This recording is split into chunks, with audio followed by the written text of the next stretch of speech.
Hehehehe.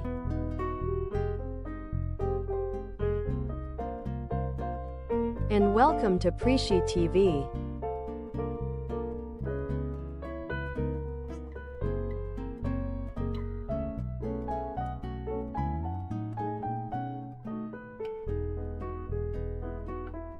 Hey lolalol.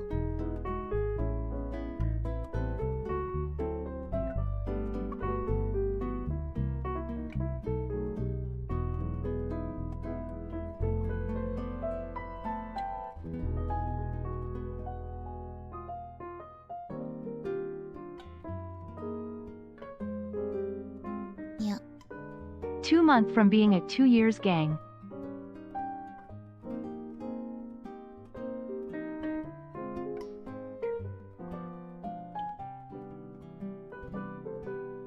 Yeah. Welcome, how y'all doing today?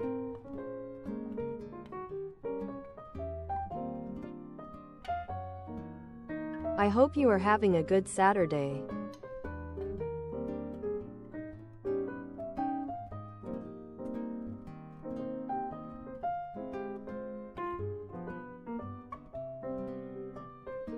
Double 22 lol.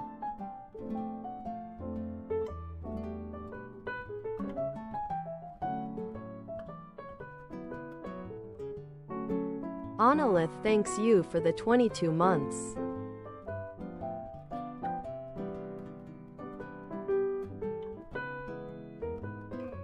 The other thanks you too for the 22 months.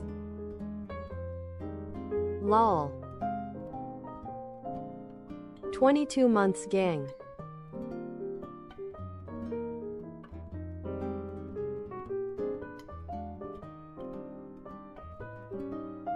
Salala?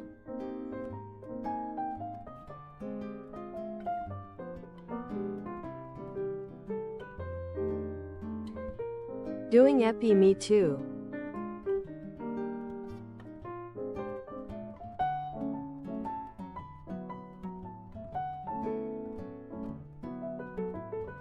Is nice to know is going good other.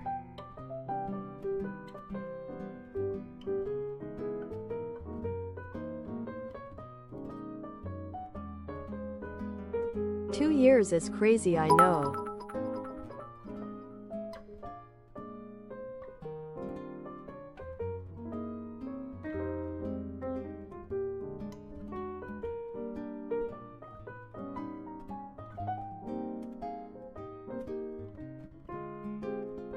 Is like lots of time and lots of minutes and lots of second and lots of days.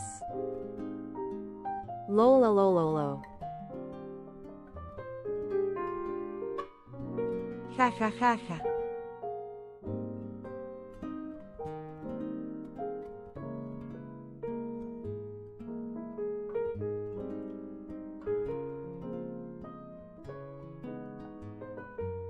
Hey Gems, welcome.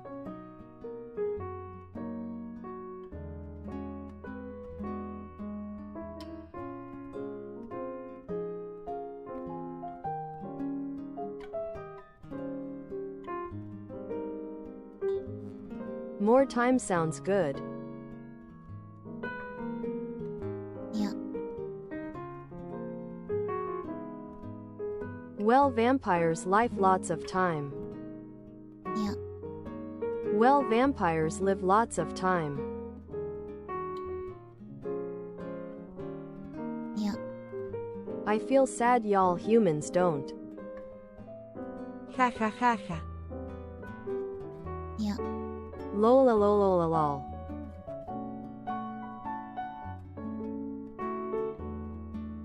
Yeah.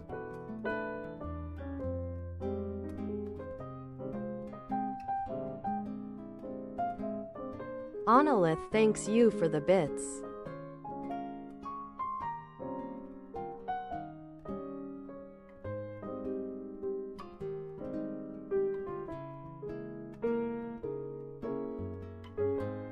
More Prisci means fun, so sign me in. Wait.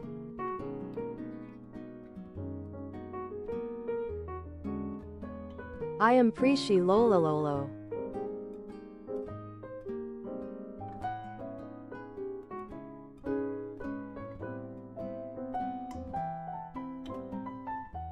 PrissiFH thanks you for the subbies.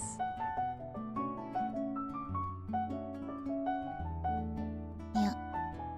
Prisci37 Prisci love. Lucky vampire?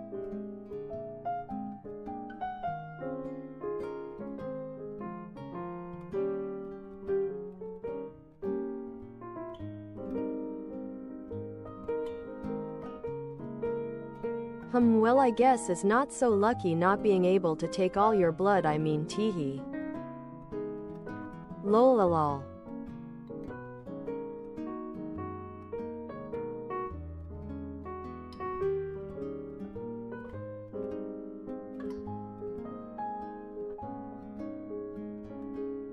Hey voice, thanks for passing by, have a G night.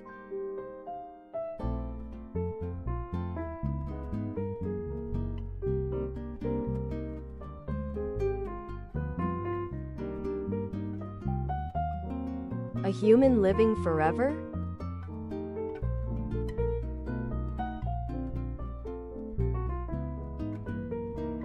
Never in my 192,389,183 lives.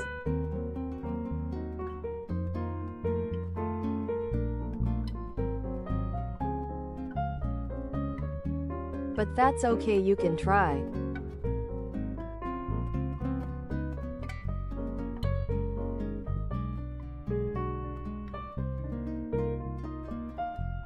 Darrigan thanks you for the 21 months.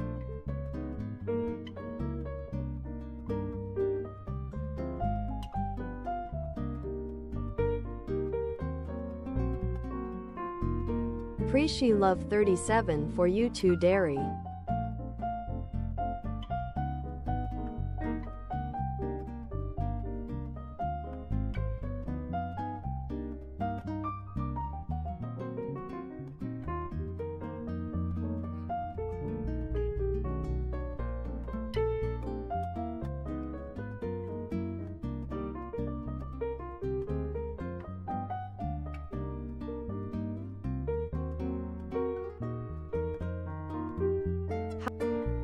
How I am doing, thanks for asking. I am doing not so cool, but I gotta be stronger than that.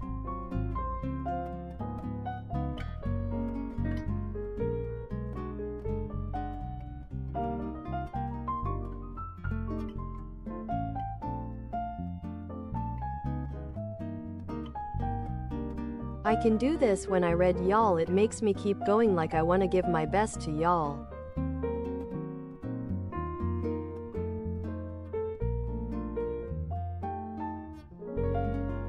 And I will keep doing it.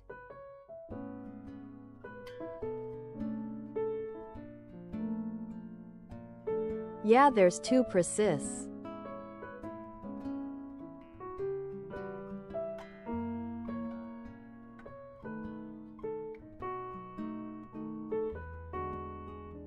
Lolalol, this made me remember that there's two wolf.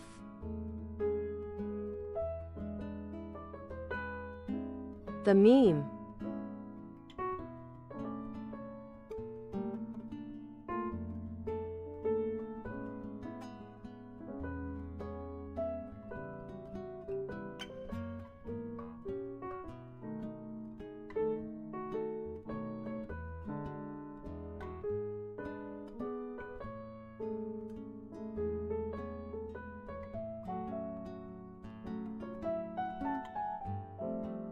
Yeah, there's two Priscis.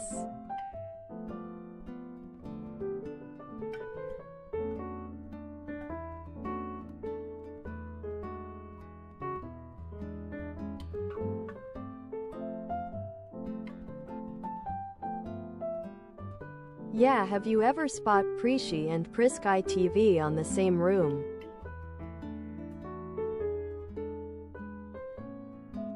I have never.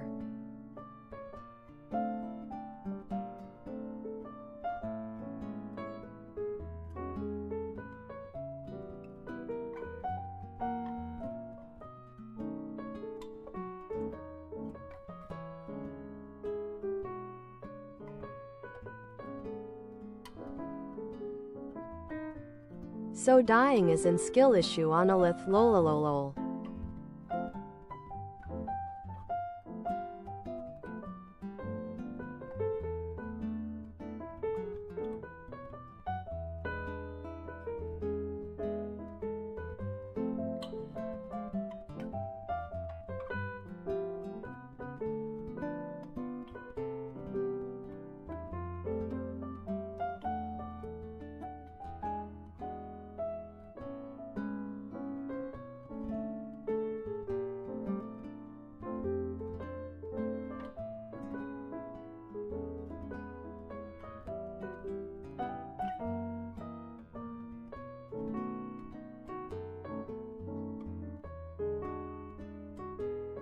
I think I am not that strong off stream. I have lots of bad moments, and yeah, I wanna show here my strongest side.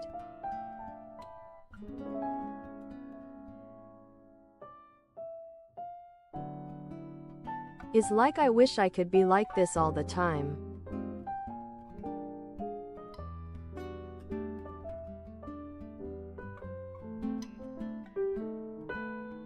So here I feel better.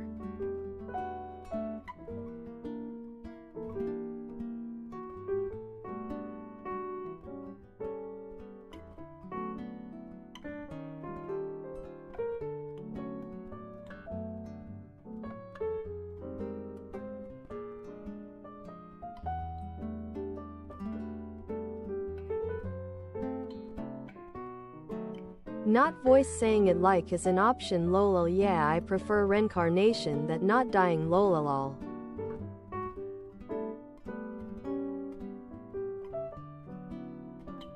Humans are funny for sure.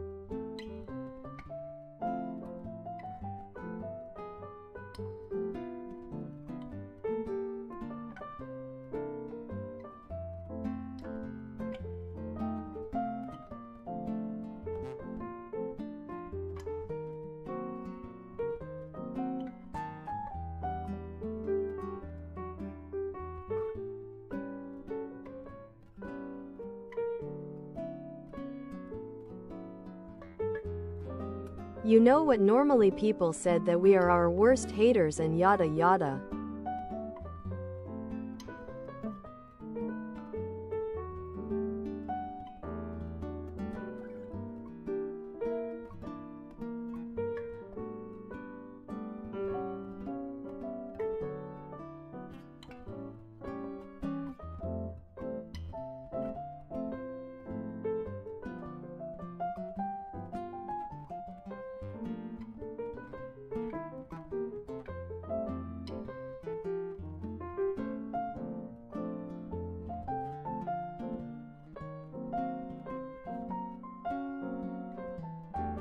Other is right, sorry for being so pessimistic. Yeah. Hey Prisci, hey chat, so proud to be a part of this community. 22 months. I read you and my mind made more sense.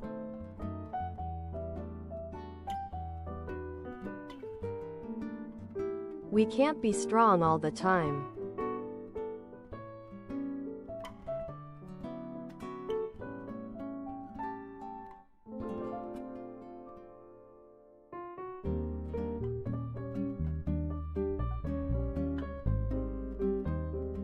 I need to be strong lots of times on the day, and sometimes that makes me feel down.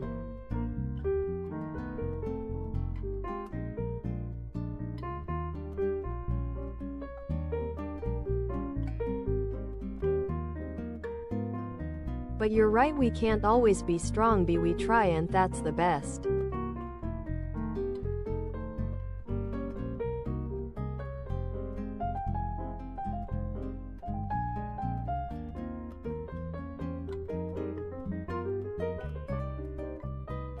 Prisci haters? You gonna bonk me? Lolololol.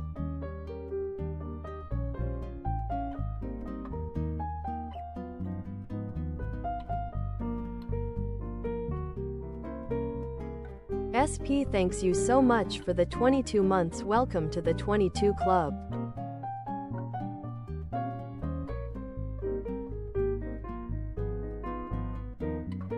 What's up with the 22? Today.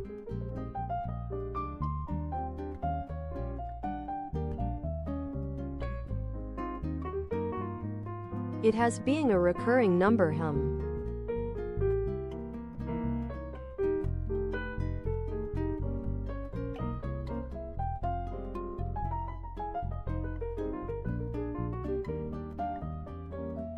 I guess stuff that can happen.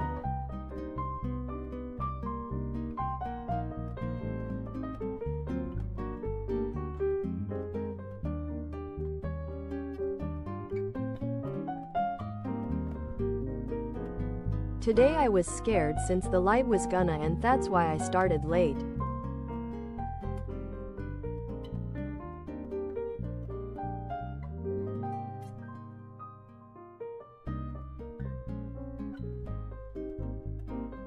The light was gone. I feeling hell nah really before stream.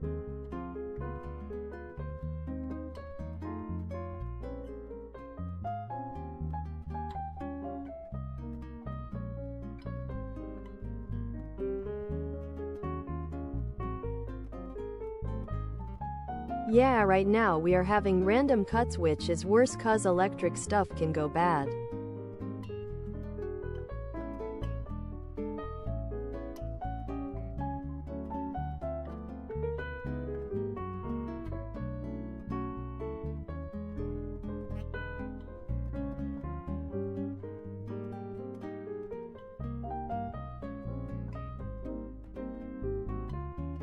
Is okay SP, I just want to change people's mind.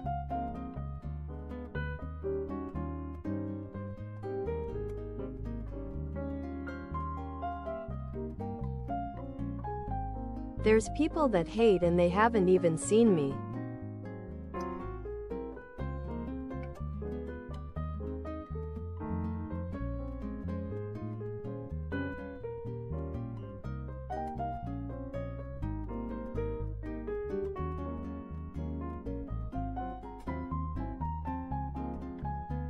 There's people that active hate and watch me somehow as kind of funny, cuz why would you watch something you don't like?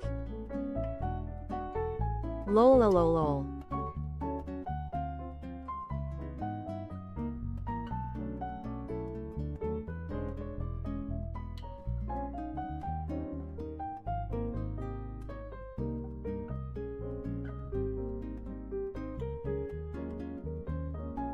And yeah, I don't like throwing names cuz I think I can show em wrong with working hard.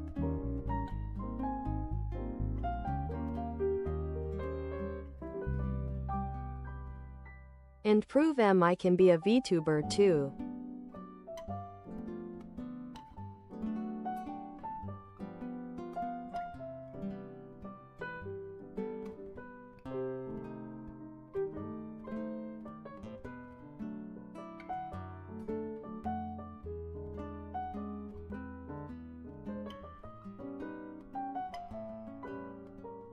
I don't care, people can talk and talk, but I will show em wrong. Yep.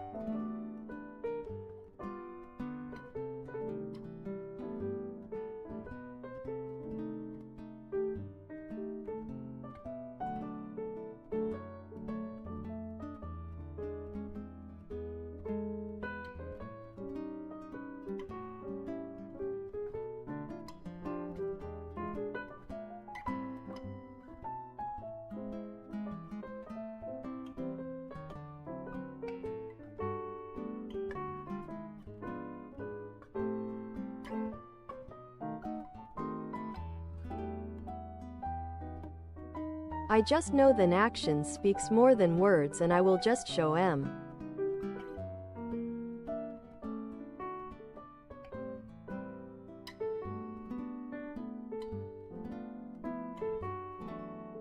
That I can do everything all others VTubers can to an extent.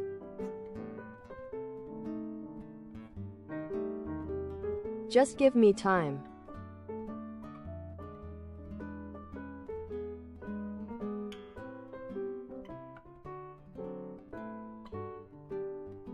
Cause I am cool and I can do cool stuff. Basically.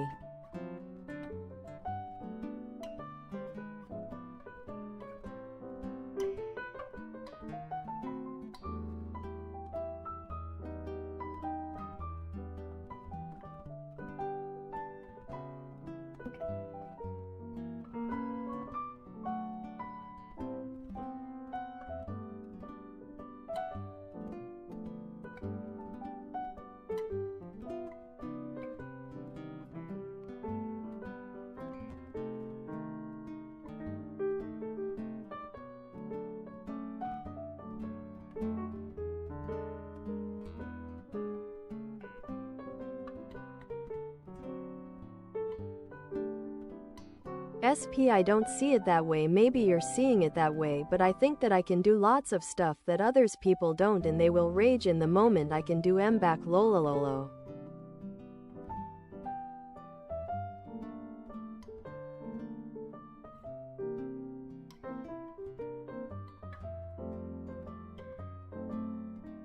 Is just funny to me cause y'all haven't seen my final form.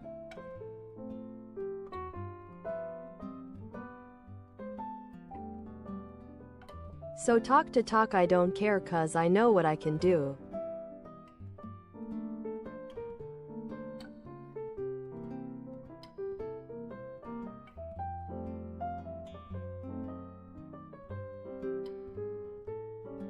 So keep baiting. Losers. Lola lola lolo. But yeah la lolo.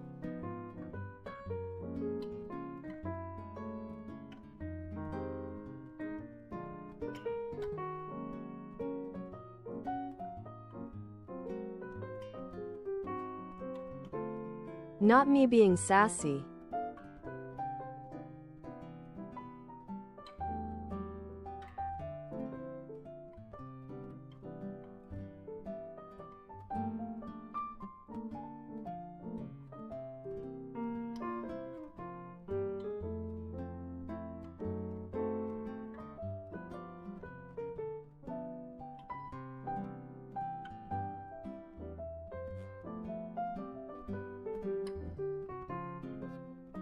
Let's see some vids, shall we? Ha ha ha.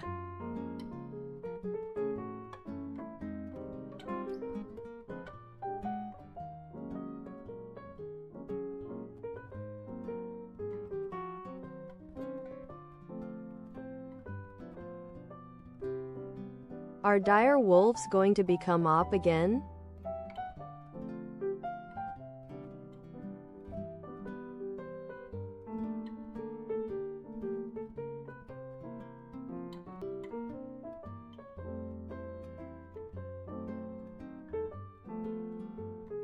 Men, we are wolfing too much today.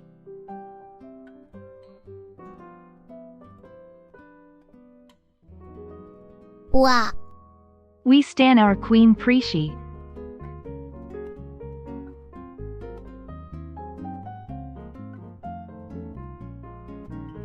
Thanks you so much, Onolith.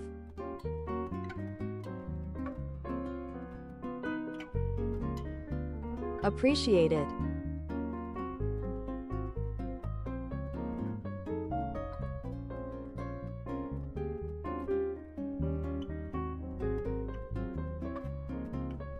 Y'all don't know shit about wolf.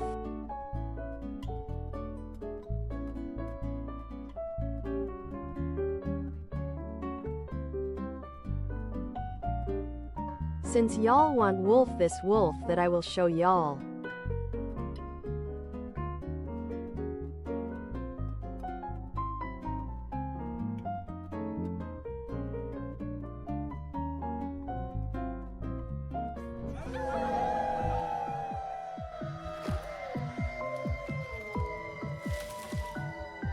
Cringe with me. Lola lol. No one's catching me unless I wanna be caught. I'm dancing in the shadows, ain't no leash when I walk. It's great to feel invincible, it's great to feel alive. My appetite's insatiable, there's nowhere we can hide. Our freedom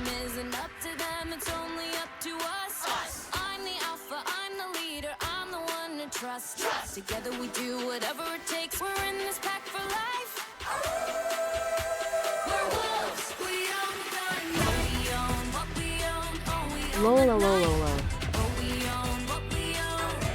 We own the night. Thing that is worse than a box or bite. Oh, we own what we own. We own the night.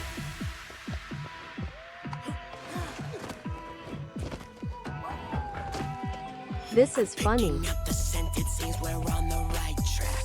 The moonlight's on the rooftops, the wind is at our backs. We're living in the shadows, we're living for the chase.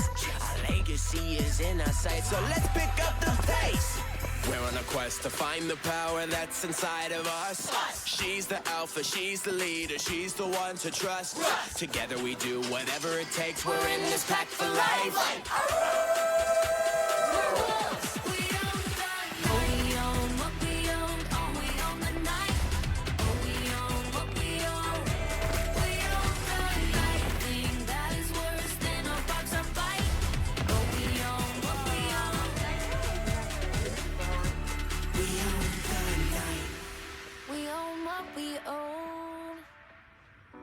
The night is our home.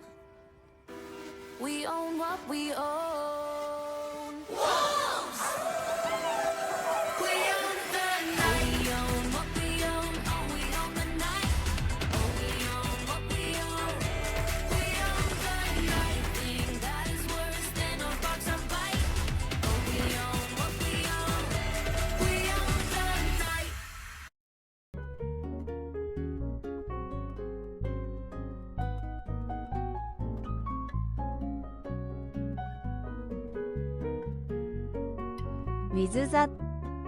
With that amazing introduction, let's start. It's all over the news. Outside's modding community has successfully managed to mod the direwolf back into the game as a playable character again.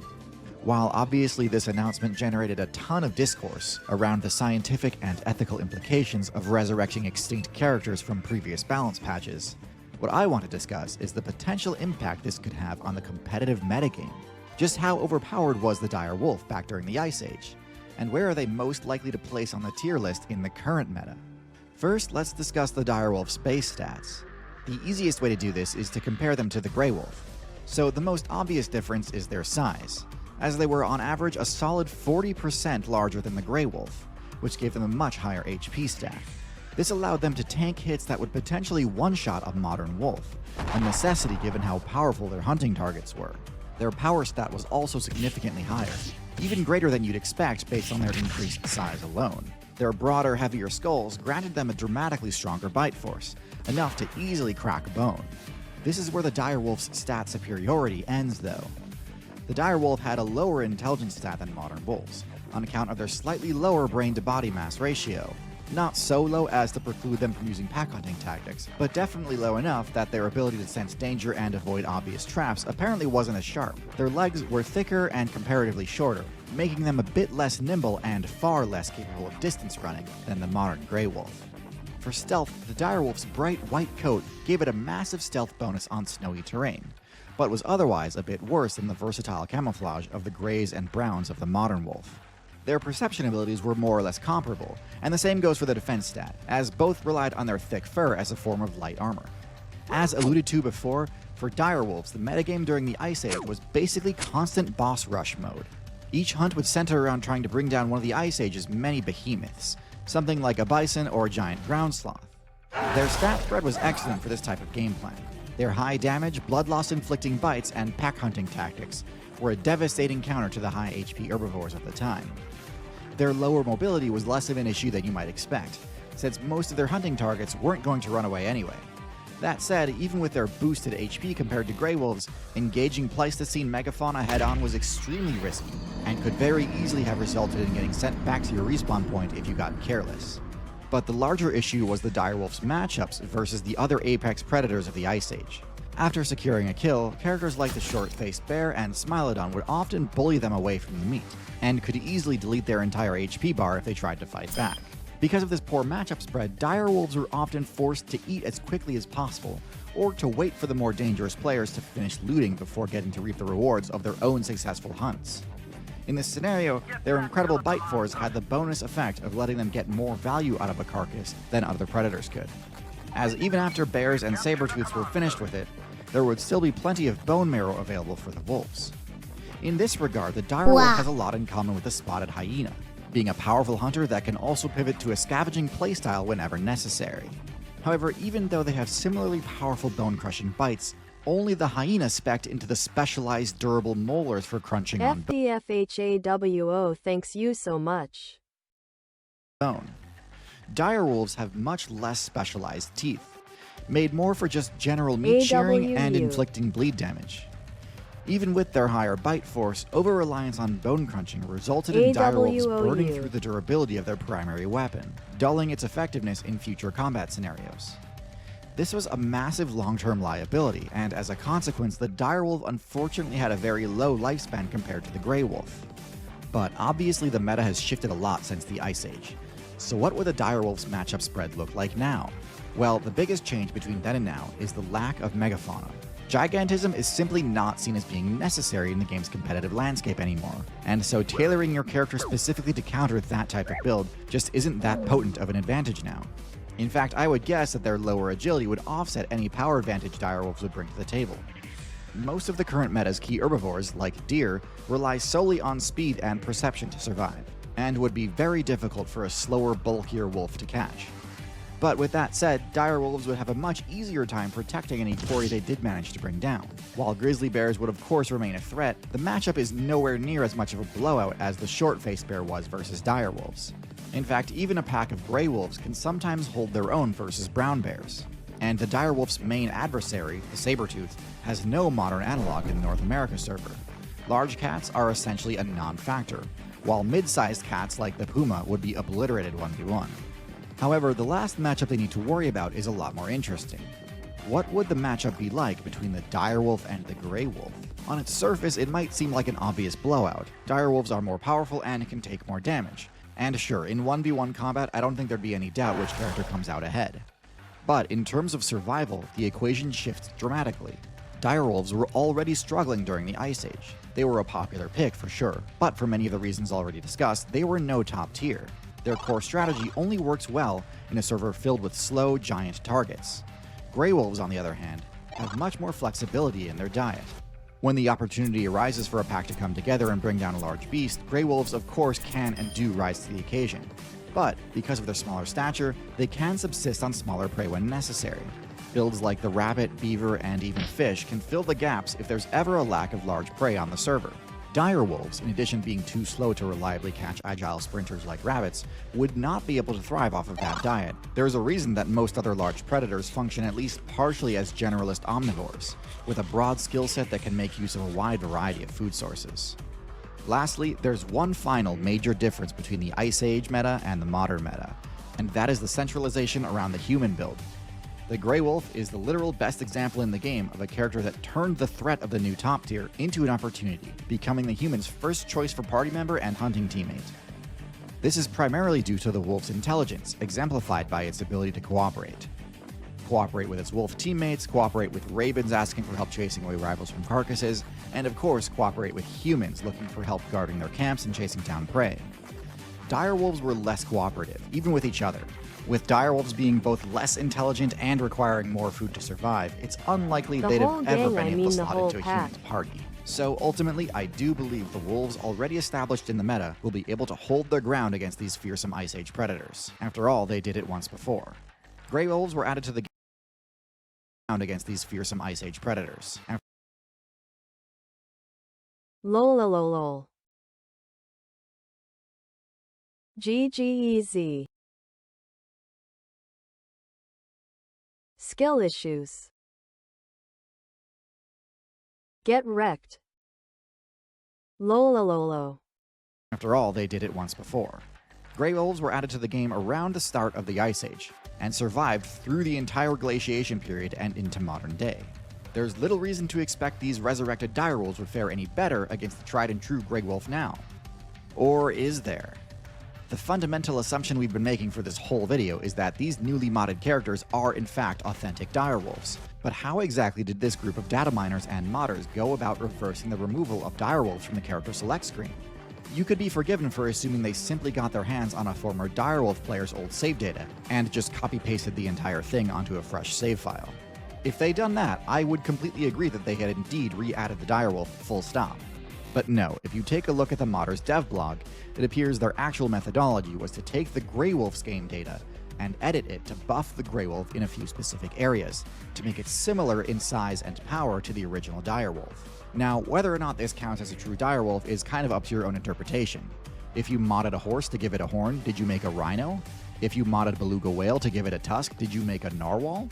I could kind of see both sides of the argument here, but what I think is more important for our discussion is that these modders don't seem to have programmed in any of the direwolf's former limitations. They buffed the wolf's size and strength, sure. They even gave it a stark white coat, giving it a huge stealth bonus on snowy terrain, similar to the polar bear. But as far as I can tell, they did not nerf its mobility by giving it proportionally shorter legs, nor did they nerf the wolf's intelligence by giving it a proportionally smaller cranial cavity. And this is where I do think there's a genuine risk of these modded characters becoming broken, either in the overpowered sense or legitimately unplayable sense. They could be extremely overpowered, possessing all the advantages of the dire wolf with zero trade-offs. But it's also possible that this modded build is so overtuned that its energy upkeep costs will be completely unmanageable. Brain size in particular is one of those traits that can easily sink a build if the payoff doesn't materialize, as brain size is one of the most calorically demanding traits in the game. The original direwolf player base already ran into this roadblock at the end of the Ice Age, and this was without the increased energy needs of a larger brain. At the end of the Ice Age, the devs patched the game precisely to punish greedy, overtuned builds like this, and it was the compact efficiency of the Grey Wolf, Coyote, and other small carnivores that kept them in the game while the direwolf faced extinction. We may never know which of these extremes ends up being true, as the modders have so far maintained that these super wolves will only be playable on their private server, where presumably their massive energy demands will be met regardless of their viability. Anyway, there's still way too much we don't know about these modded super wolves for me to say for sure whether or not I think they're actually going to be overpowered. Even that bit about their increased brain size is heavily speculative. I don't actually know if the code they edited actually results in increased brain size. From what I can tell, it's at least indirectly tied to brain size, but without directly measuring these super wolves' brain sizes and metabolisms, it's impossible to say for sure. If you or anyone you know is a part of this modding community, I'd love to get in touch. They've been hinting at the possibility of doing something similar for the mammoth, so I'll try to keep you all updated on the latest modding shenanigans. Subscribe so you don't miss it. Thanks again for watching, and as always, good luck out there.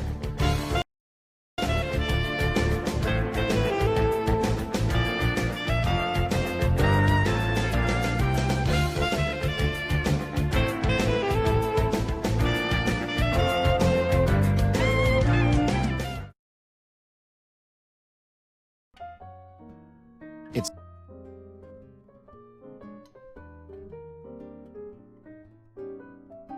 Awoooooo. Awoooooo. Awoooooo. Awoooooo.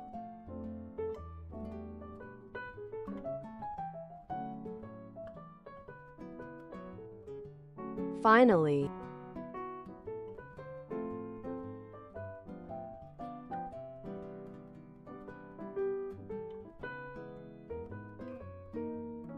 Took me time. Lola lola lolo. And lots of brain cells.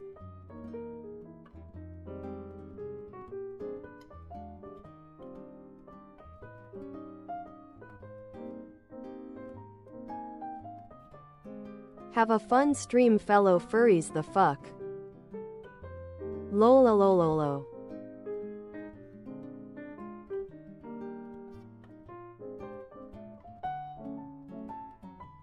No. No. No. No. No. No. No. No.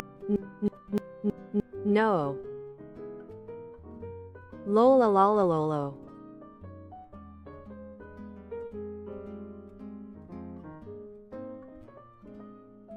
Lola lola lolo.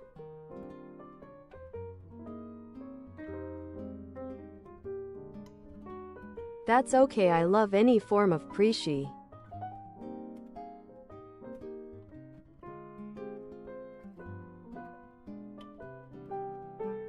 I have been lots of stuff on this live.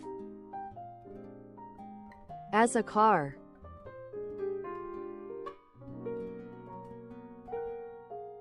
Or a tangible token. Stuff like that, the usual.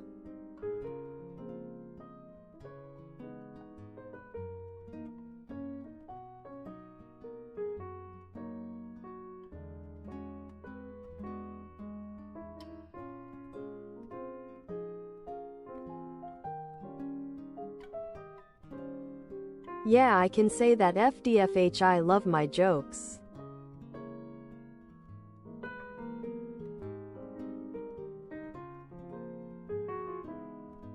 Appreciate what?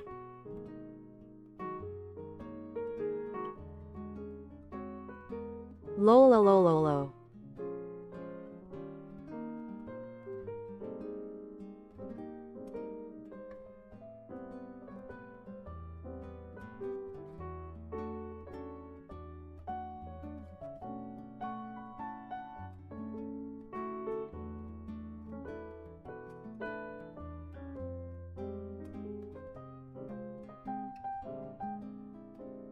Next vid. Really stupid cryptids.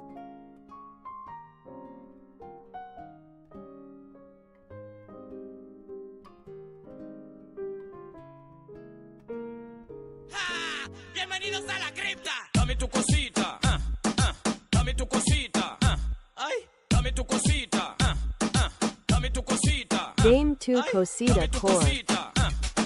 Dame tu cosita, ay, dame tu cosita, Muévete para aquí, muévete para allá.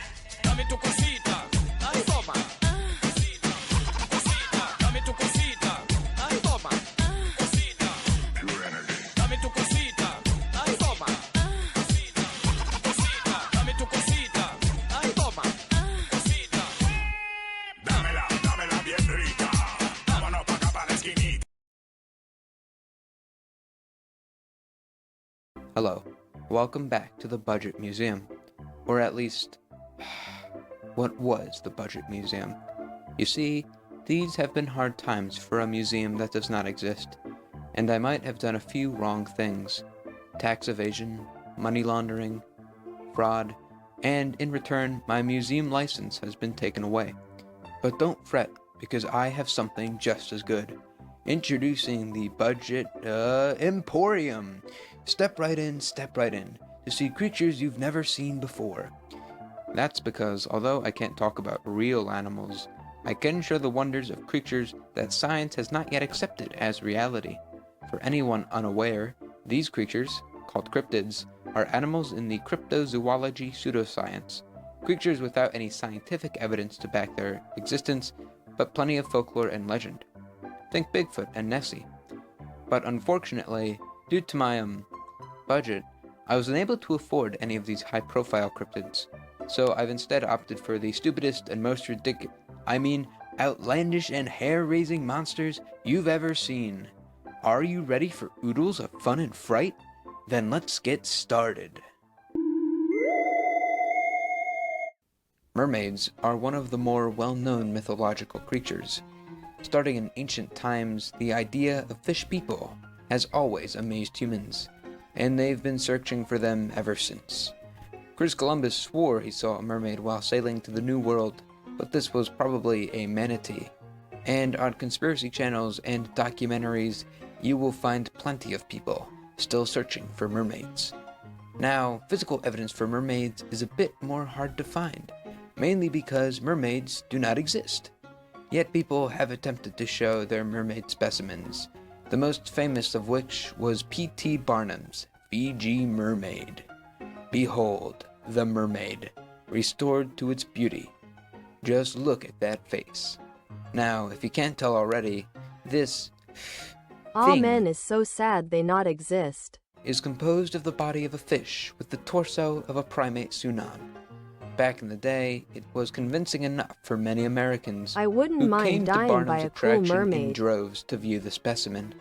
Many were probably enticed by newspaper ads showing an illustration of the creature, only to see, once again, this. Of course, nowadays, no one is fooled by these creatures, and copies of Barnum's original can be seen around the world in various places as more of a charming novelty. I personally someday hope to find a Fiji mermaid as a way to round out the home. But the real mystery now is what actually happened to the original fake. It's presumed that Barnum's mermaid was lost in either of the two museums it was stored in, both of which burned down. But a few places around the world claim to have the original, from Coney Island to the Peabody Museum.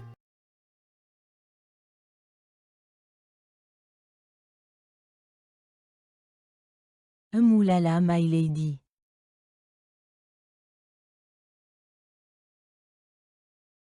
She is so cute I can't talk to her. UWU.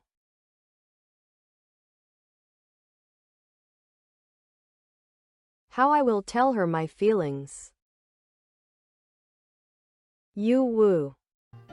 Of course, all of these are probably just chasing the fame and glory of, might I remind you, a monkey stuck to a fish. Now here's a few cryptids which are supposed to be taken as jokes.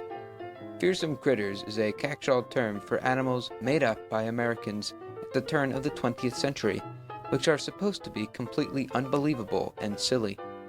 These mythical animals were usually made up on the spot by lumberjacks in the Great Lakes region as campfire jokes, or maybe ways to haze new lumberjacks with outrageous stories they are meant to believe. Since then, a few have been made modern American folklore, such as the jackalope or the hide behind. But I feel that some of the better ones are critters which are not so well known. Just imagine, on a dark forest night, the grizzled men around you tell you the stories of terrors like the goofus, a species of bird said to fly backwards, or the fur-bearing trout, who grows a hairy coat. Nah man. Who is falling for this?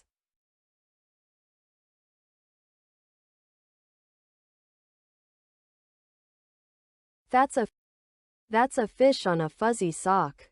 Coat it uses to survive its cold environment. And of course, the legendary hoop snake. Name is self-explanatory.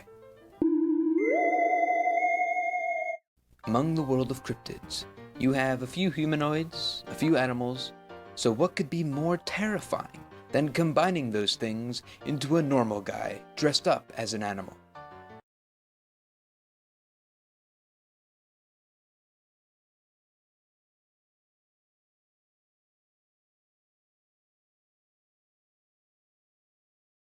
We vampires don't claim this dude beforehand. Lololo. No, it's not Batman, but it's the Great Spring-Heeled Jack, the leaping horror of London. Okay, so maybe this is stretching the rules of cryptids a bit. I mean, this guy sorta just looks like a guy. But I still include him due to his mysteriousness and unnatural abilities. Starting in the 1830s, women across London told stories of a man who would attack them. His description varies, but supposedly he wore a cloak with a tight-fitting shirt and boots, had long claws and red eyes like fireballs on a gruesome face.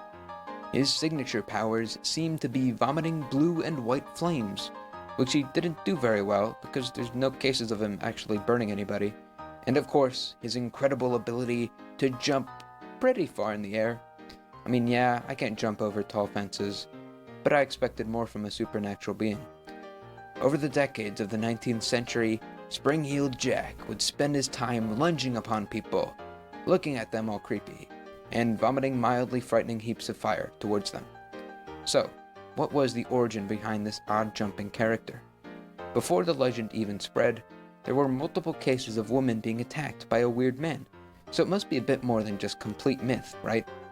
Well, some really do think it's just a case of mass hysteria, a condition where groups of people will suddenly just lose their minds for a while. But there are also theories of Spring-Heeled Jack, in fact, being many Jacks. It's possible this was a group of young aristocratic men playing tricks on the public for a good laugh. Of course, I don't know how the power of the prank fueled these men to jump 9 feet A in little the air. trolling.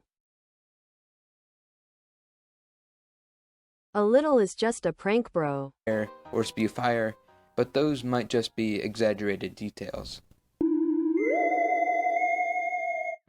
Okay, so this one struck me because I was looking through a book called Atlas Obscura, which, by the way, is a great book if you ever want to see the less well-known places you can travel to. Anyways, on one page they show many of the lake monsters of the United States. There are some pretty familiar shapes here. You have plenty of plesiosaurs, a few humanoids, some pretty spooky turtles, and then boom, octopus. Yes, supposedly in the deep abyss of lakes in Oklahoma, there lives monstrous freshwater octopi, malicious monsters who drown unsuspecting swimmers. After all, if there was no giant evil octopus, why have drownings in Oklahoma risen in 2020, the most inconspicuous year in history? Now, an octopus doesn't seem too ridiculous. I mean, a snow hoop snake. You might even be asking, why can't octopi live in freshwater lakes? Well, like many saltwater animals, octopi are adapted solely for the high salinity of the ocean. An octopus's body is designed to pump out salt and conserve pure water. If they were in freshwater, they would essentially absorb too much water and die. So they would have to undergo a complete morphological change to live in such an environment. Also, come on, lake octopi? Out of all the animals to be in a landlocked state, you have one which only lives in the ocean and doesn't even pose a threat to people? That's like having a big ape in the middle of the Rocky Mountains. Oh. So here it is. As we near the alleyway of great horrors science cannot explain, I present you with one of the most terrifying. Behold, the Pard.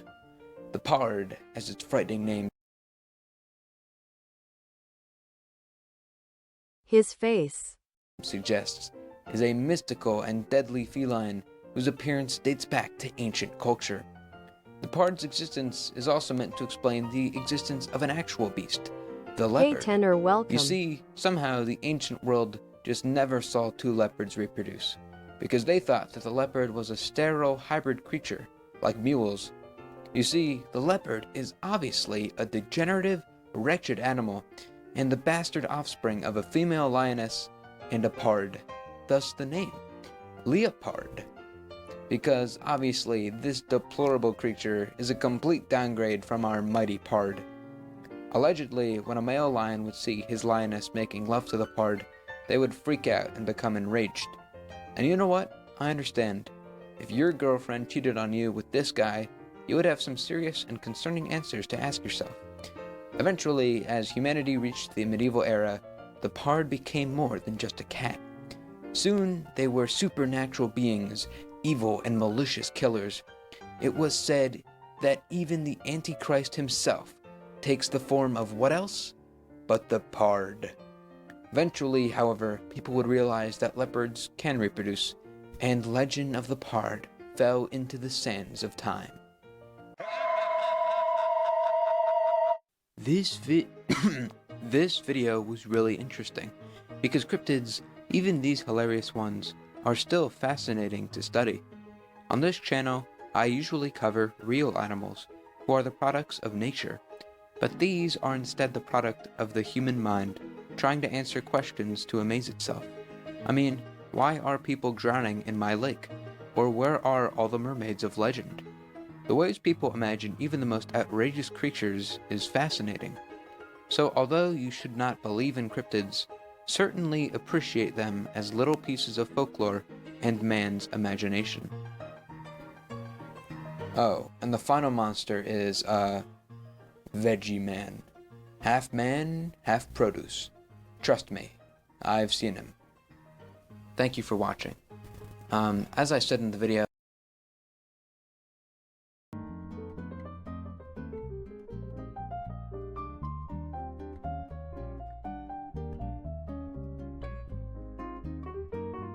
spooky.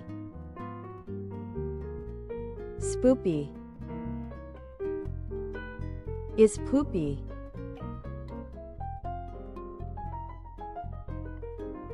Scary.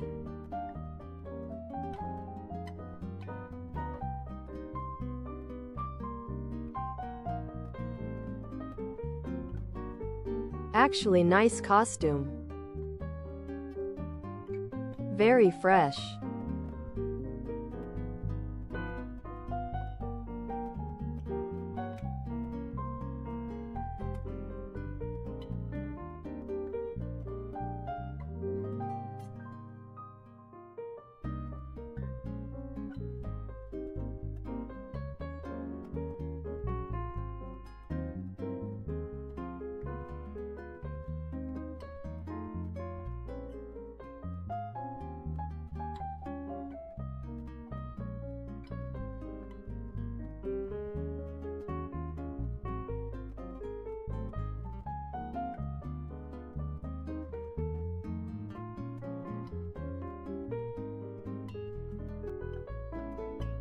Next vid.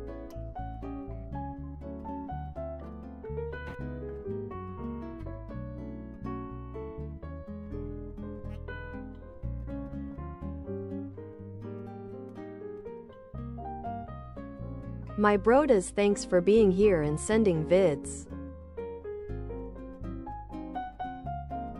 That's not the vid BTW.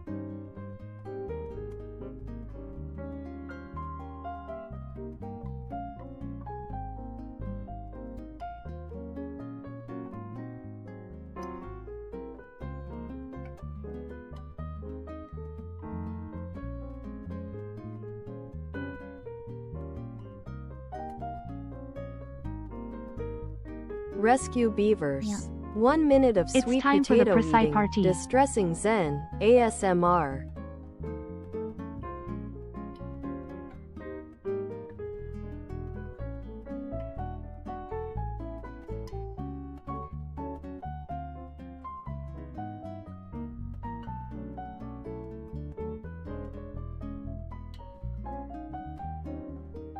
Yeah. It's time for the PrisciTV. Yeah, let's party.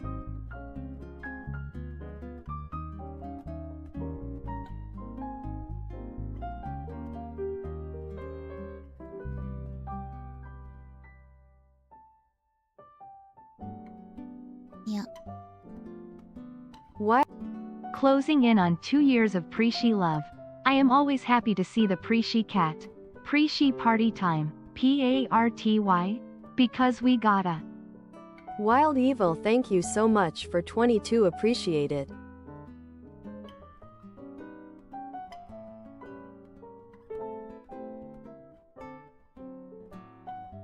What's up with the 22 months, everyone?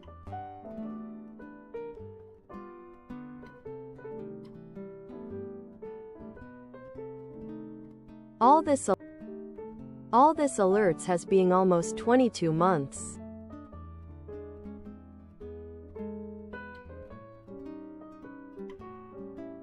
Today it will be the lucky number.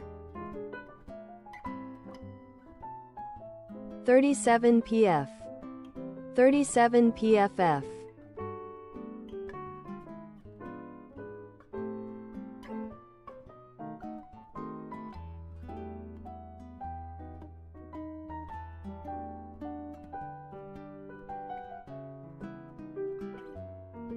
Tenor, thanks you so much for the 23 months. Let's mega party, yeah.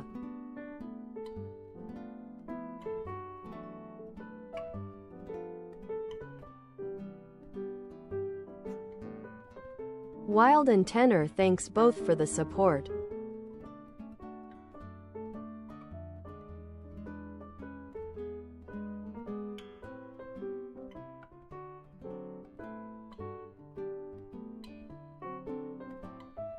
Y'all have an anniversary.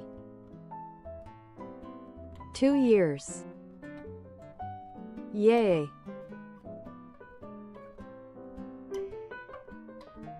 Hey Duck, hi.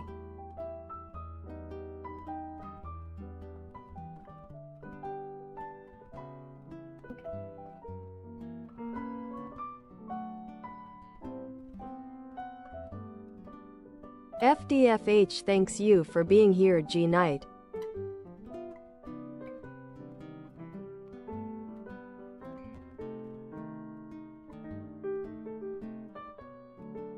$37 is crazy.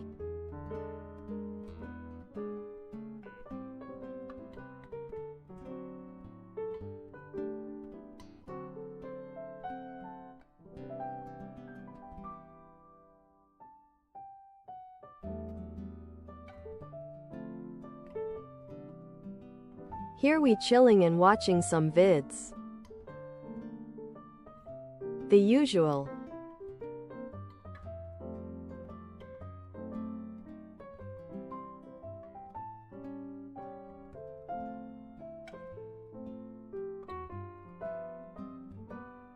Hope all is going good today, Duck.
Sorry if I space out, I was trying to learn the shout out thing. Lol. Since I wanted to do it to Duck.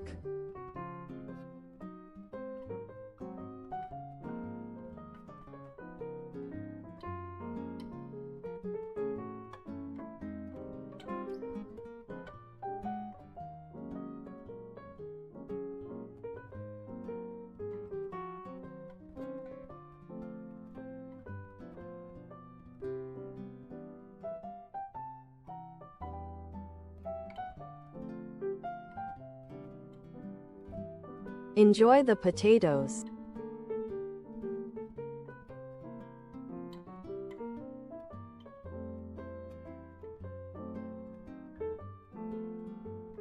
I used to love boiled potatoes with cheese.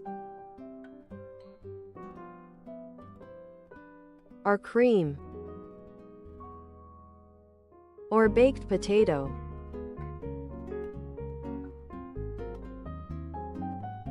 I just loved potato.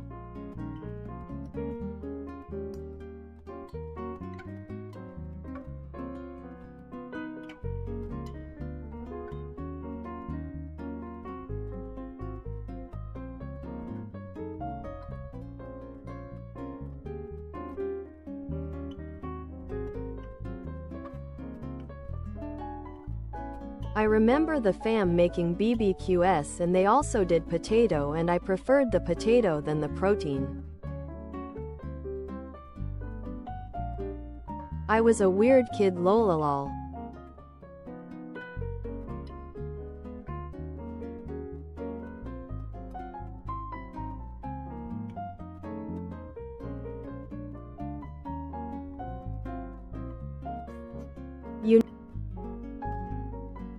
You know what, I was not weird, I just had my mind decided. Lolo.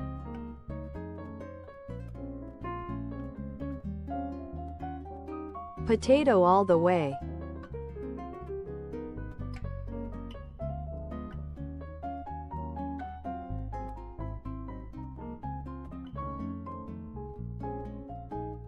Bixby that emote, lololol.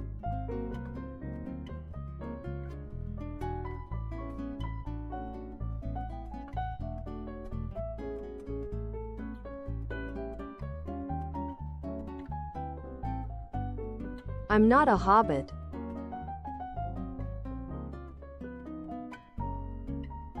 I am a vampire, respect.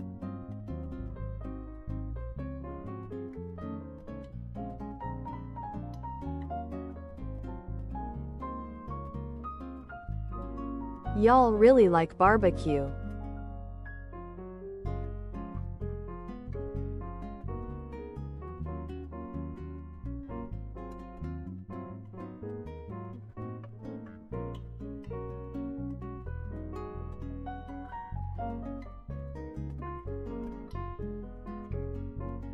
Please don't hate me when fam did barbecue for me was always potato and chicken.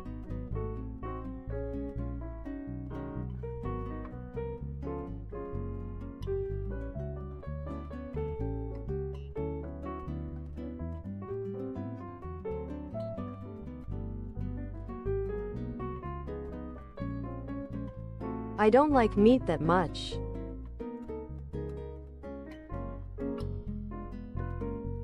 So I always preferred chicken.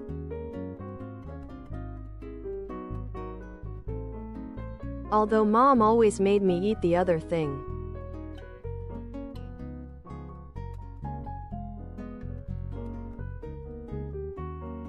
I didn't care, I just ate anyway.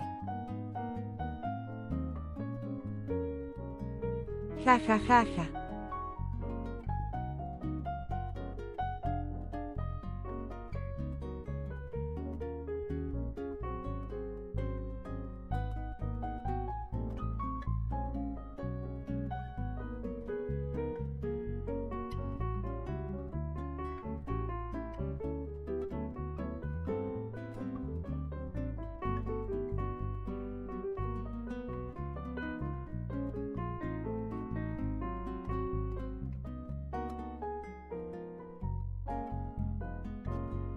I have never tried mac and cheese before.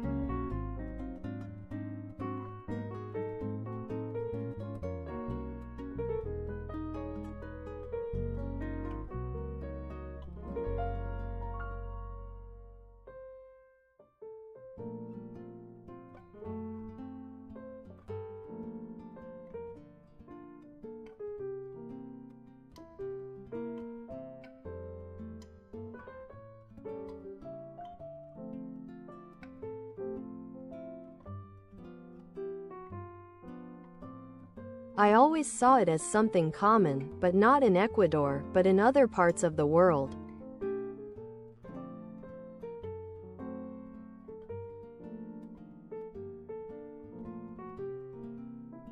Mac and cheese was always on TV.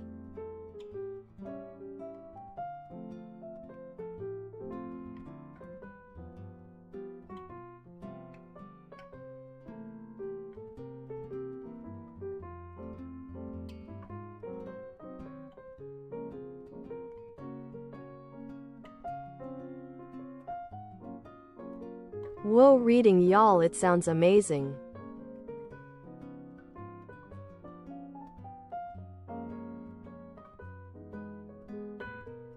Like 3 cheeses?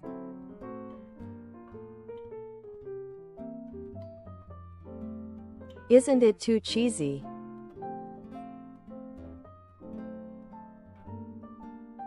Wait, that's the point, lololol.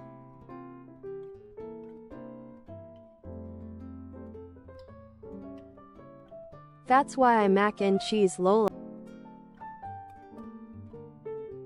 That's why it's mac and cheese lololol. My bad, my bad.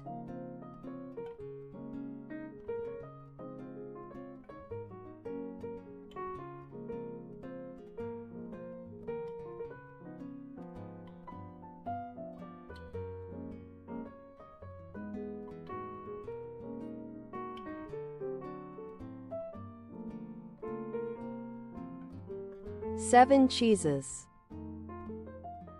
Whoa.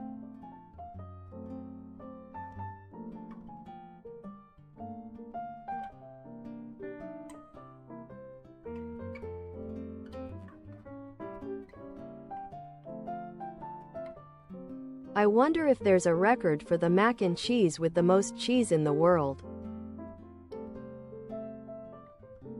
Different types.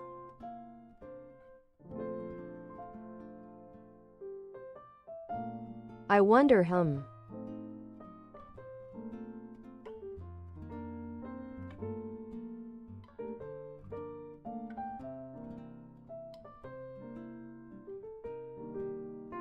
So it's never too much cheese.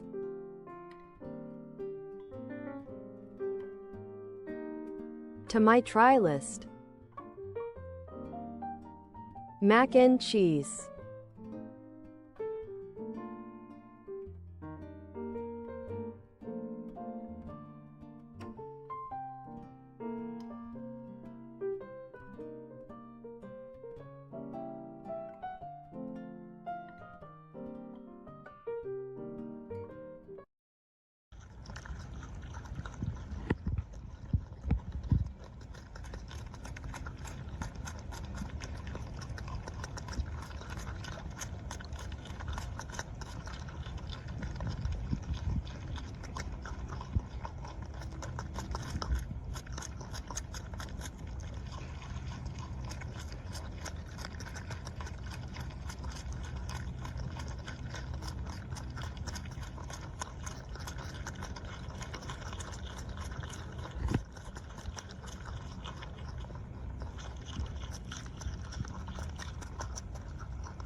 So cute.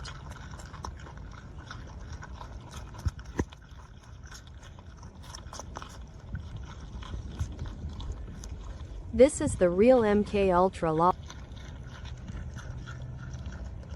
Cute animals. Lololo.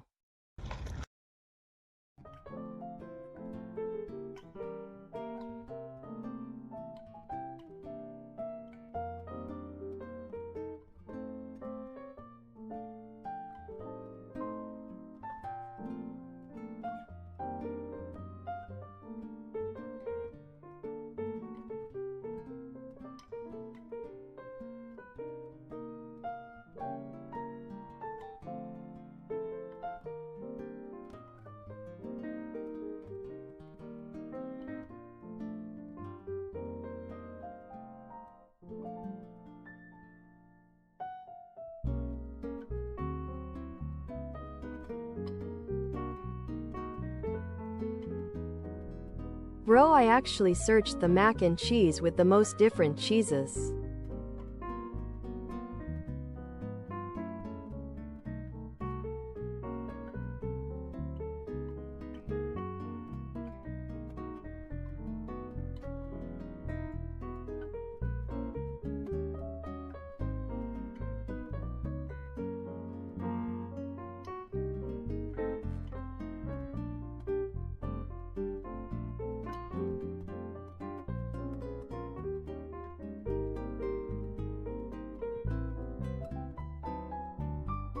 Here we go.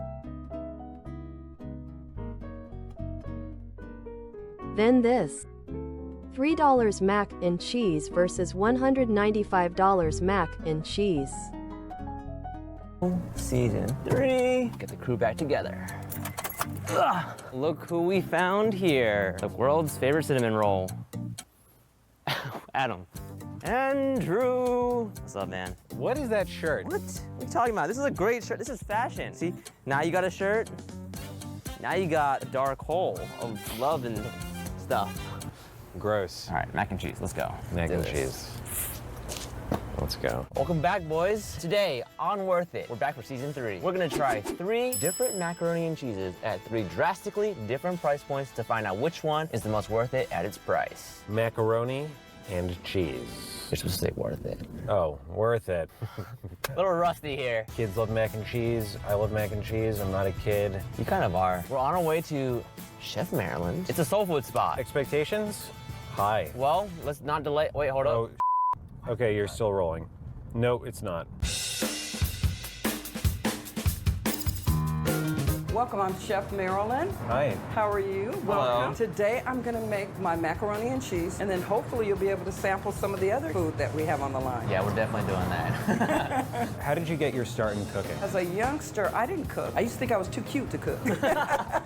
I just started cooking at my house and people were coming, everybody wanted plates, and before you know it, I had opened up a restaurant. When we walked into your restaurant, this is the friendliest staff I've ever seen. Well, my roots are Louisiana, and coming out here to California, my parents never wanted us to lose our Southern hospitality. I love to make people happy, and if it can be through your stomach. To have a soul food restaurant, you have to have macaroni and cheese, greens, and yams. My macaroni and cheese, people love it. They go crazy over it. And it's a real simple recipe. You boil the macaroni, and then I use cheddar cheese, and I use Monterey Jack, and then American cheese with canned milk. I'll put about 26 cans just to make it milky and creamy. And then Lawry's. Lawry's is the key. No salt, no pepper, none of that. It's just real simple. And then you put it in the oven and it melts itself. I used to have to melt the cheese and the butter and everything else.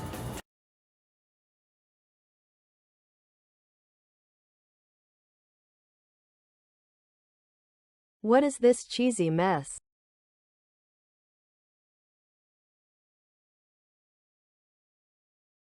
Mac and cheese do be cheesy. Takes too long. This way, I can keep the mac coming. Keep the mac coming. Keep it coming, Whoa. that's right. I love that. To the first meal of the season. Ooh, that is red.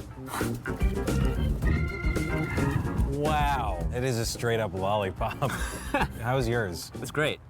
I don't want to. Alrighty. Oh yeah. We both got mac and cheese. We both got greens. We got the fried chicken. But I threw in a piece of What? oxtail because I wanted it. We agreed to get the same thing. I know, but agreements are made to be broken. All right, let's eat. Oh! Yeah, you're gonna want to get in there. Crispity, crunchy bite right there. Mmm. Slightly overcooked right there on the edge. Worth it, season 3. Cheers! Oh yeah, that's the good stuff. Dreamy. It is dreamy. Creamy? That's dreamy. Oh. There's a lot of different cheeses happening For in here. $3 And looks look inside good. here. Look at that. What the is that? butter and the cheese melted on the interior of the macaroni. I love the slightly overdone cheese parts. That's my favorite. It's all about that crusty For cheese $3 interplaying with looks the good. creamy cheese. Boop. Bloom. Oh. It's really mac and cheese's job to play second fiddle to a lot of foods. I think everything's playing second fiddle to this mac and cheese today. Really? Yeah. Can't touch Chef Marilyn, even though she did give me a hug. And she rubbed my belly. I don't know where her recipes came from. She said God. I believe it. Chef Marilyn keeping it tight in the kitchen. Boom! Banana pudding.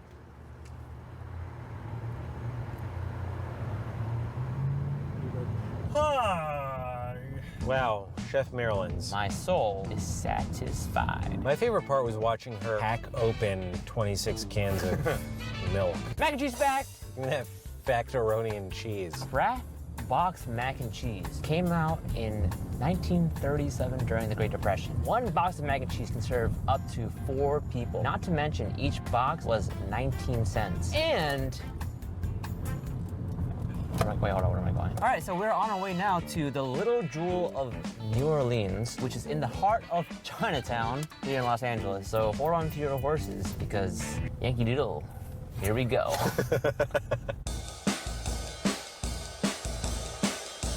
This is the Little Jewel of New Orleans. We specialize in cuisine of New Orleans, Louisiana, my hometown. Our business model is sort of the old-style bodegas where you would have a grocery and then also a kitchen that would cook some of the same stuff that was available at the shops. Today we're gonna have something from our hot plates, our special menu, which is a craw mac and cheese deluxe. It's a cheesy craw mac, not so much a macaroni and cheese, but a rotini pasta. It's done in a cheese sauce. Of course, you're gonna start off with a lot of sauteed garlic, onion, Creole seasonings. There's heavy cream, many cheeses. We like to impart the crawfish tails blended into the sauce. And this is sauteed slow and low for a long time period. Garnished with red onions, lots of hot sauce, lots of cheese. We try to get as zesty as possible. That would Looks be the word mega that I would good. put here. We make our own in-house smoked andouille sausage. We grill that and it's topped with blackened shrimp. So this is a very rich dish that almost always people feel guilty about finishing, but somehow do. So we got these root beers, which you can get by just walking over to a case, picking them out, and then popping a bottle cap off the wall. Root beer is delightful and underrated. An observation for you. Guess what we got here? Root beer. Made with pure Louisiana cane sugar. And what do we have here? Frappy's Louisiana original recipe hot sauce. Yes, we are in a Louisiana-themed restaurant. Can we start? Let's go. Oh, I can smell the cayenne really well. And the milk. That's not an ingredient to get excited about. Oh, the milk. You want to get some mac and cheese this weekend? I'm craving some milk. Mmm. You all ready for this? Oh, that is some next level mac. It's less creamy and more like saucy. There are so many flavors going on right now. Probably the most prominent one is the hot sauce. It's instantly biting through the heavy.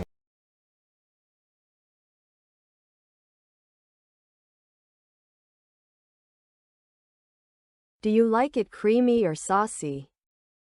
Of that cheese sauce. This is zesty as Chef Maryland's, my soul was satisfied. yeah. Here. My soul is flirting with the devil. Exactly. I feel like a sinner eating this. I think I do too. In a little way, it reminds me of Cincinnati Skyline chili. It's spaghetti, chili cheese with onions on top. Yeah, you nailed it. This could actually be kicked up a little bit for me. Go for it. No. This could actually be good. No, it couldn't. No. It could never be good. I swear to God. Okay. Scrumptious, right?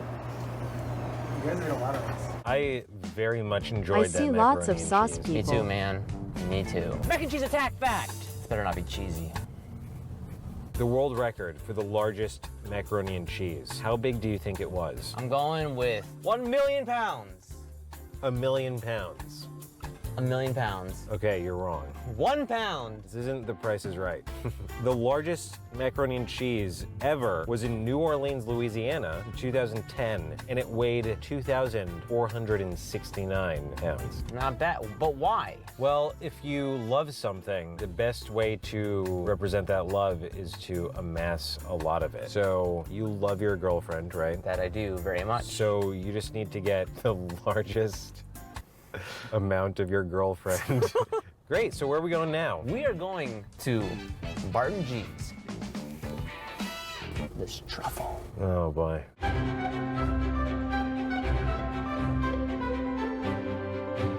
I'm Executive Chef Attila Balak here at Barton G in Los Angeles, and today we're gonna make a truffled lobster macaroni and cheese in a 5-pound lobster. Inside a lobster. Stuffed to the gills, no pun intended. Barton is an event planner extraordinaire, and basically his vision is just pushing the bounds of imagination with every way that we present food. It's gonna serve about 2 to 4 people at about $195. You asked me to pay that much money for mac and cheese. My immediate response would be no, no way. But Okay. you got truffle and lobster. We got so a 5-pound Maine lobster, poached in an aromatic broth, right here in house. We're gonna use a power tool to carve out 2 sides and directly down the backside of the lobster to kind of open that up like a hatch and remove all the delicious and succulent meat from the inside of there. We use Maine lobsters here. We just noticed that, you know, they have an inherent sweetness to them, and to us, it's pretty much the standard in quality. And then we're gonna fold in a really nice creamy and decadent cheese sauce with cave-aged Gruyere, a beautiful Vermont cheddar, and then to that we add nice aged Parm and cotija cheese for like a bite of salinity. Add the lobster meat back in there. We're gonna put a heap of preserved truffles in there, stuff it all right back in, and we're gonna coat it with some brown butter breadcrumbs, some added cheese, bake it, and then shower it in a coating of Perigord truffles, like the finest the market can get, pretty much. When you put it that way. Yeah. Yes. FYI, this is a virgin cocktail, so no alcohol. I'm driving, but you, my friend. All right, guys. This is our Diamonds Are Forever cocktail. What? Jealous? Boom. Look at that. Cheers, my friend. Monkey time. I'm kind of into it, you know? Cool. Like, you think about this monstrosity that you're dropping $200 for. You're not just getting dinner, you're getting dinner and a show. What I love about the presentation is that it's served on a baking sheet. You have this extravagant thing, and the best way to eat it is just on the thing that cooked it. And that's fun. That's fun. Should we just go? Yeah, we should. Oh! Look at that. The trifecta. This is insane. What are we doing? I don't know what you're doing. Season 2. Season 3. Oh.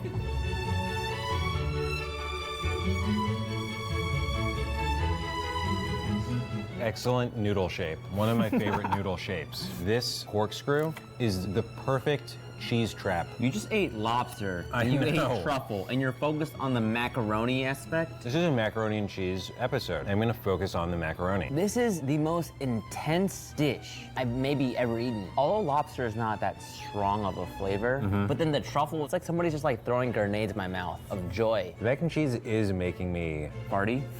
No. I'm a little bit lactose intolerant. What do I like to say? It's been a long day. Tasty? Oh.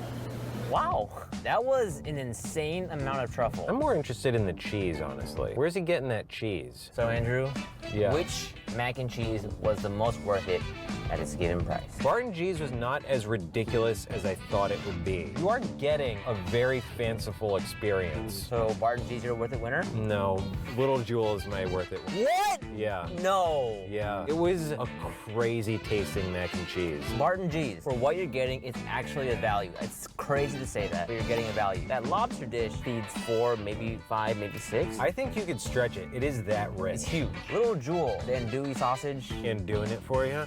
Doing it for me. My worth it winner is Chef Maryland's. You're getting not only the great value, but the hospitality, the love. You're getting Chef Maryland. Adam, which one would you choose?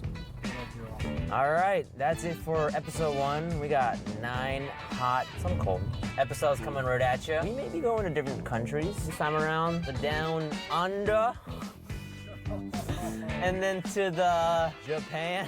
All right, this is stupid. Let's cut. Nope. This isn't gonna make it in the video. Thanks for watching. If you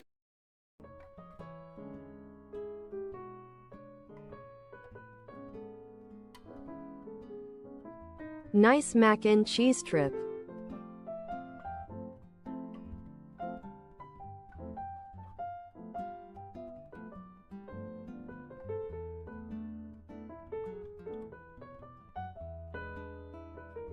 My brodas, thanks for sending vids and watching M with me. I had a cool moment.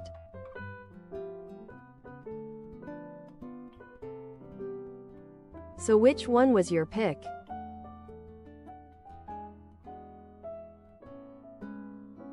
I think the first one did the job.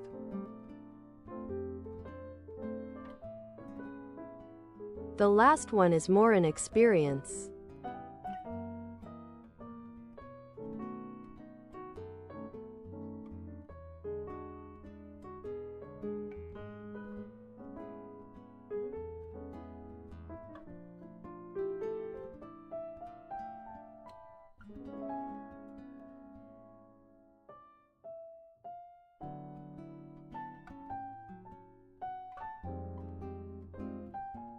The second one looked amazing too.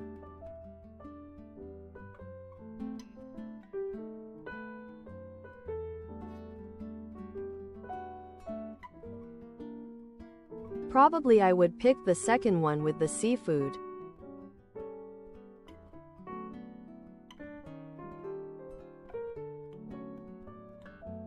Look cheesy and see.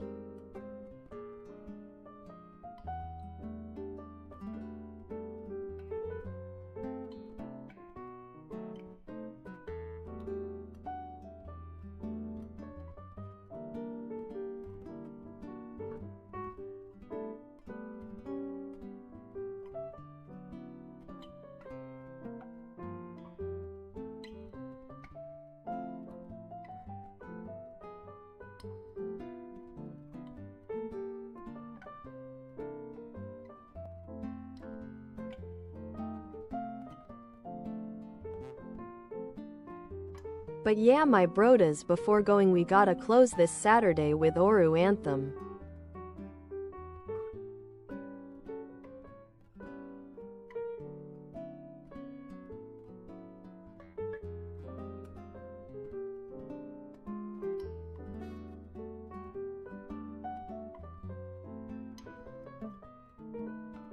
Bro, what's this stream even about? Look how my tabs looks.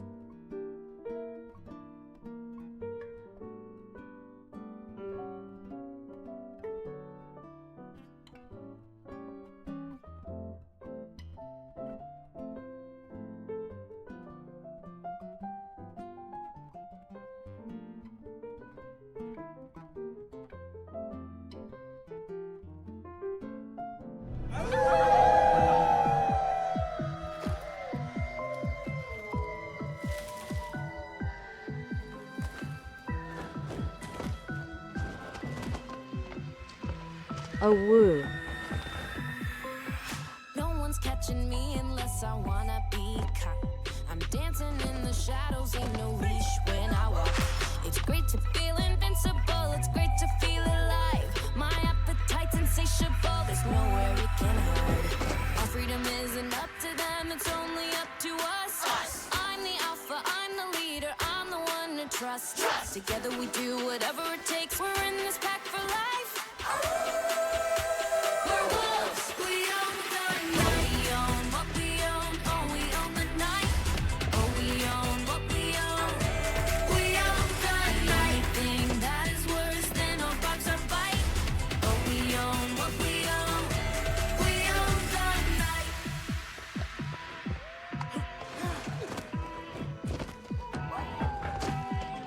I'm picking up the scent, it seems we're on the right track. The moonlight's on the rooftops, the wind is at Bro, our I'm backs. sorry, but I We're can't living take in this the serious. shadows, we're living for the chase. Our legacy is in our sight, so let's pick up the pace. We're on a quest to find the power that's inside of us. She's the alpha, she's the leader, she's the one to trust. Together we do whatever it takes, we're in this pack for life. We're wolves, we own the night. We own what we own, oh we own the night. Oh we own what we own. We own the night, thing that is worse than a boxer bite. Oh we own what we own. We own the night. Awoooooo. We own what we Awoooooo. own. The night is our home. We own what we own. Wolves!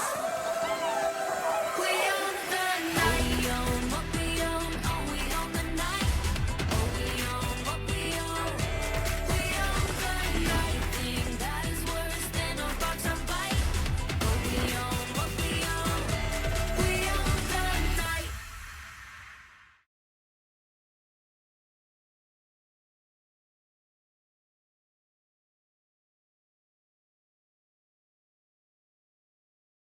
Inside you, there are two wolves.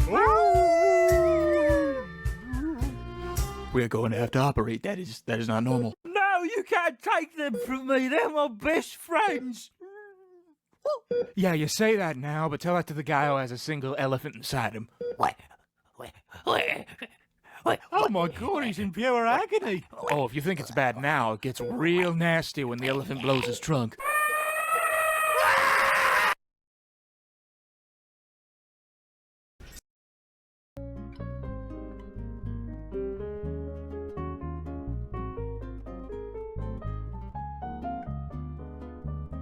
ENO. Enough. Thanks for being here today.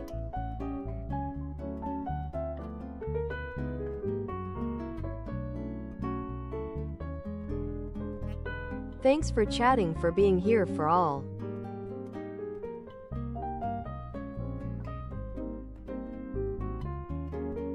Also, we hit it 1 plasma, please.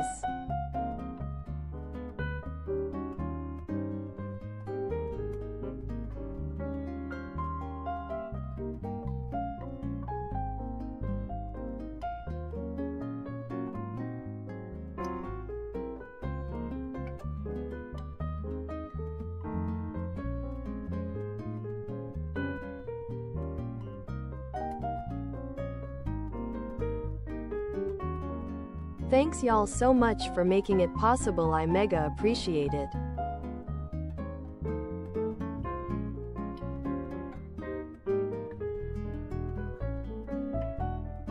Again, thanks, infinite thanks.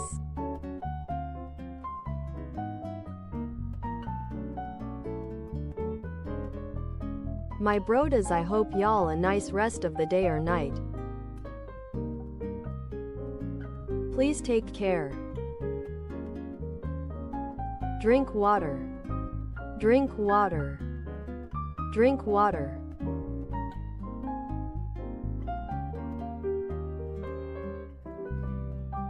And donate plasma if you can.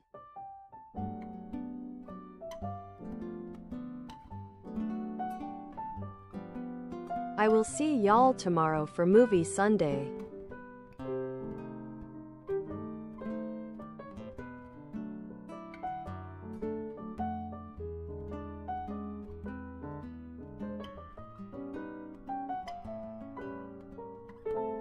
Tomorrow we will see The Mummy, 1999. So be ready.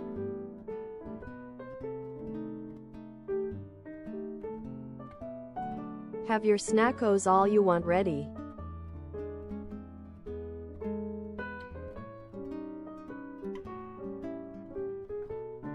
So yeah my brodas, thanks for today again.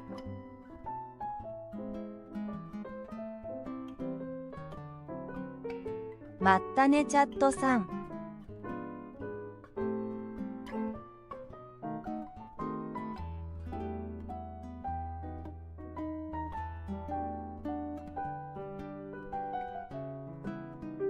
시요르 안더